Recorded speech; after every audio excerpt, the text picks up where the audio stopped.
இயற்கையாய் வாழ்வோம், இயற்கையோடு வாழ்வோம். நீங்கள் பார்த்துக்கிட்டு இருக்கிறது மக்கள் மருத்துவம் யூடியூப் சேனல். இயற்கை மருத்துவம் மற்றும் மாற்று மருத்துவ நிபுணர் டாக்டர் இப்ராஹிம் பேசிகிட்டு இருக்கிறேன். என்னுடைய பழைய வீடியோ புதிய வீடியோ எல்லாத்தையும் பார்க்கணும்னா கீழே இருக்கிற பெல் பட்டன்லையும் சப்ஸ்கிரைப் பண்ணுங்கள். ஃபேஸ்புக் வாட்ஸ்அப்பில் மற்றவங்களுக்கு ஷேர் பண்ணுங்கள். என்னுடைய பாரம்பரிய மருத்துவம் அழியிறதுனால அதை காப்பாற்றுறதுக்காக செய்கிற சேனல் தான் இது. இப்போ நம்ம பார்க்குற தலைப்பு என்னன்னு பார்த்தா, சிட்டுக்குருவி லேகியம் சாப்பிட்டா ஆண்மை அதிகரிக்குமா அப்படின்ற கேள்வி.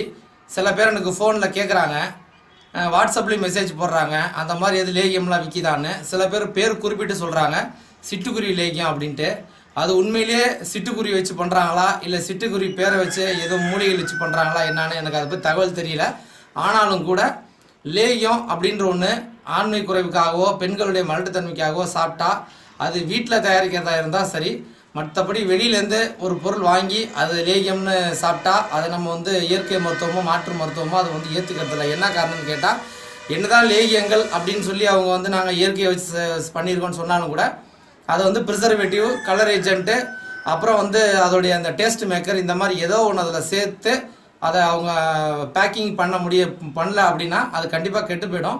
அப்போ ஏதோ ஒன்று அதில் கலக்கிறாங்க. அதே நம்ம வீட்டில் தயாரிக்கிற எந்த ஒரு மூலிகை விஷயங்களாக இருக்கட்டும், உணவு முறைகளாக இருக்கட்டும், இல்லை இந்த மாதிரி விஷயங்களாக இருக்கட்டும், லேகியமாக கூட இருக்கட்டும், அதெல்லாம் பார்த்திங்கன்னா இயற்கையாக நம்ம தயாரிக்கிறது, நம்ம ப்ரிசர்வேட்டிவ் சேர்க்க மாட்டோம். அதனால் இந்த மாதிரி பொருட்களை வச்சு முயற்சி பண்ணுறதுங்கிறது உடலுக்கு கண்டிப்பாக கேடு விளைவிக்கும். இன்னும் சில நேரம் பார்த்தா சில நேரம் நல்லா இருக்கிற மாதிரி இருக்கும்.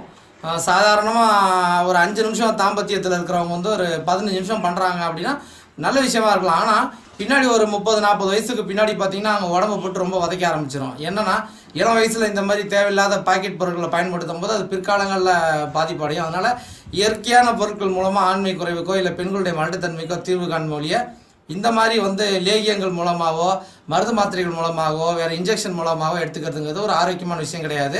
என்னோடய வீடியோ கண்டிப்பாக உங்களுக்கு பிடிச்சிருக்கு நம்புகிறேன். கீழே இருக்கிற பெல் பட்டன் எழுதி சப்ஸ்கிரைப் பண்ணுங்கள். ஃபேஸ்புக் வாட்ஸ்அப்பில் மற்றவங்களுக்கு ஷேர் பண்ணுங்கள்.